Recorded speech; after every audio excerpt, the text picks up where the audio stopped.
পরিপূর্ণ বিয়ে না ধোঁকা সত্য ঘটনা অবলম্বনে আজকে জানবো ডোনা ও বৈনগেটের কাহিনী দ্বিতীয় পর্ব। ঝার্লিকফ জিজ্ঞাসা করে, আপনি কোথায় ছিলেন? মার্ক বলে, আমি পাশের রুমে ব্যায়াম করছিলাম। আমি কিছু শব্দ পেয়ে এই রুমে এসে দেখি ডোনাকে কে যেন হাতুড়ি দিয়ে মারছে। আমি নিজেকে বাঁচানোর জন্য ওই লোকটাকে গুলি করে ফেলি।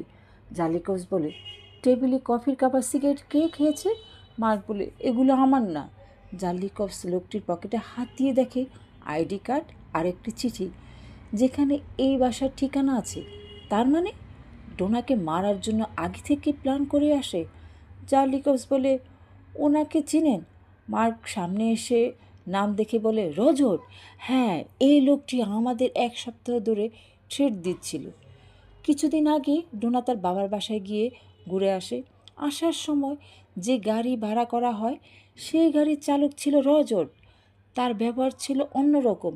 সে গাড়ি অনেক রাফ চালাতো আর ডোনাকে বলে, আমার একটু বয়স্ক মহিলা খুব পছন্দ। সেদিন থেকে ডোনা খুব ভয় পেয়ে যায়। তার কিছুদিন পর থেকে ফোন দিয়ে ডোনাকে চেত।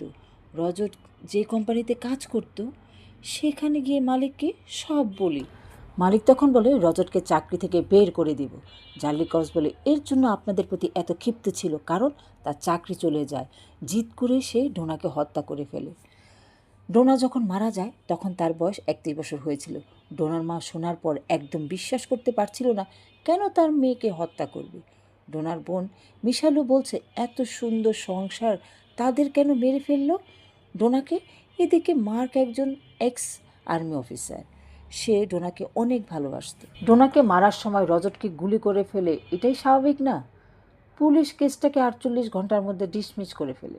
মার্ক তার 3 মাস বাচ্চা নিয়ে ভাবে কিভাবে থাকবে, চলবে, কাজ করবে, এটা চিন্তা করে। ডোনার মা বোনরা মিলে 1 মাস দেখাশোনা করে। এদিকে মার্ক যে কখনো নেশা করতো না, সে এখন নেশা করে বাসায় আসে। মার্কের ফ্যামিলি মার্ককে বলে, তোমার বাচ্চা পালার জন্য একজন সেবিকা রাখতে হবে। একজন পাওয়াও যায়, যার নাম রেবেকা। সে দেখতে অনেক সুন্দরী। ডোনার মা যখন রেবেকার কোলে বেলিকে দেখে তখন সে মনে মনে বলে, তার মেয়ের জায়গাটা দখল করে নিবে। রেবেকাকে দেখে বেলিকে অনেক আদর করে। তারপর তারা ডোনার মা আর বোনেরা তাদের বাসায় ফিরে যায়। তারা 3 মাস পর ডোনার মাকে কল করে বলে, রেবেকা মা হতে যাচ্ছে। এটা শুনে ডোনার মা তো অবাক। যেখানে আমার মেয়ে মাত্র কয়েক মাস হলো মারা গিয়েছে, সেখানে মার্ক এত তাড়াতাড়ি বিয়ে করে পেয়ে তাদের সম্পর্কে এত ঘনিষ্ঠ হয়ে গেছে যে রেবেকা মা হতে যাচ্ছে। ডোনার মা খুব রাগ করেছিল। পরে চিন্তা করে দেখে